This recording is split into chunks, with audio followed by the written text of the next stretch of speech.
Now we are in a position to understand and criticize the figures of national income accounting.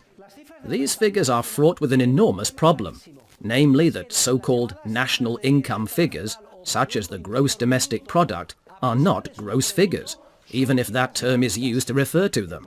Gross domestic product figures, which are used in national income accounting and by politicians and economists to gauge what is happening in a country, include only the final stage of consumption, that 100-unit stage, and a very small part of the stages above, the part which corresponds to capital goods that reach their end users. What I am telling you is extremely important. What I am saying is that national accounting figures, like the concept of national income or gross domestic product, exclude from their computation the largest part of the nation's productive effort, that devoted to the earlier stages in the production process. And why is that? Well, it is an excrescence. Excrescence is an elegant academic word meaning a morbid outgrowth, from the economic theory of Keynes, who was bent on exaggerating the importance of consumption. To give you an idea, consumption accounts for 70% of GDP. In other words, it is the largest sector. So, it is reasoned, consumption is essential.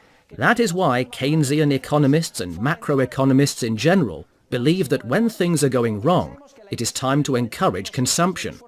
This is a very grave error, because as we already know, the vast majority of the productive effort put in by all of us and by companies etc. is not found in the consumption stage, but in the prior stages, which do not enter into the calculation of national accounting figures. Another argument offered for doing things this way is that it is an attempt to avoid double counting. In other words, if a capital good produced in a certain stage is ultimately incorporated into a consumer good, then if the income of all stages is added up, values are added together, one after the other, in duplicate. That is, these economists use a value-added argument. They say, in computing the GDP, we need consider only the value added, because otherwise we would be doubling or exaggerating the amount of income. But this argument is not sound either, because the carburetor produced in the third stage this year, assuming the carburetor company operates in the third stage, will be incorporated into a Pegaso truck that will be sold 2 years from now. If we suppose that there are 5 stages lasting 1 year each, and that the carburetor is produced in the third stage, then the carburetors this company produces this year will finally be incorporated into consumer goods in 2 years' time.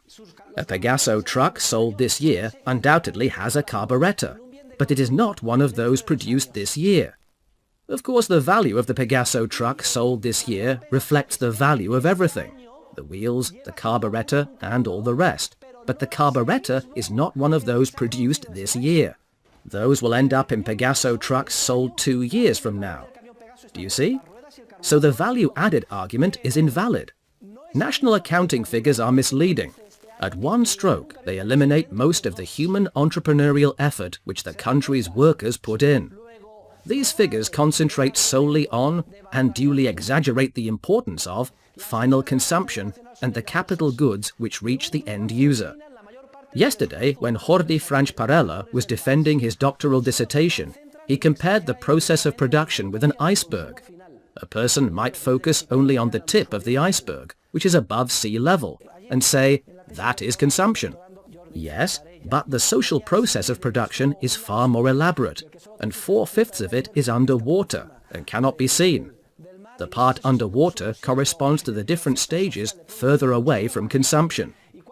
These stages provide jobs for most workers and entrepreneurs, and it is in these stages that the great expansions of the bubble period occur, as well as the great contractions which generate mass unemployment during the tightening period. The proof of this lies in the fact that Spain closed the year 2009 with a 3.5% drop in GDP. You may wonder how that can be possible. Do you know by how much the sales revenue of industrial companies from the stages far from consumption has fallen? 30%, not 3, 10 times more. If there had been only a 3% contraction in the economy, do you think the number of jobless people would have risen to almost 5 million? In fact, all of those unemployed people are from the stages far from consumption. the results of which do not enter into the computation of national accounting figures. Therefore, if we wish to have national accounting tools that enable us to analyze what is really happening throughout the cycle, it is vital that we replace the Keynesian concepts traditional up to now with others that include all the stages in the production process.